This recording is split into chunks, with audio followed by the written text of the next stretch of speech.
Before proceeding with your Mueller building project, be sure to check with your local zoning office for any restrictions or permitting requirements for the construction process. We suggest you watch the video the first time to get a feeling for how your building should be assembled.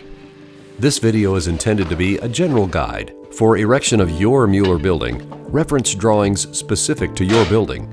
QR codes have been added for many of the building steps for your convenience. In the case of any discrepancies between construction and engineering drawings, the engineering drawings will take precedence.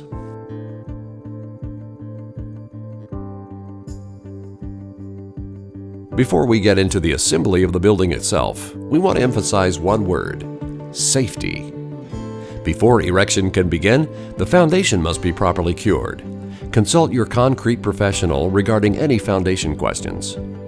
During the assembly of your building, you'll be working with heavy steel components, which will be hanging in the air. Hard hats, gloves, steel-toed footwear, and safety glasses are a must on your job site. Everyone on the job should be reminded to be alert as to what is going on around them at all times. Erectors are cautioned not to alter any of the primary structural components, such as the frame columns or rafters, unless otherwise specified in the drawings. Any alteration of these members may affect the structural stability of your finished building and void the engineering warranty. A representative of Mueller must be consulted prior to making alterations of any structural components not specified in the drawings. Do not install any material if its quality is in question.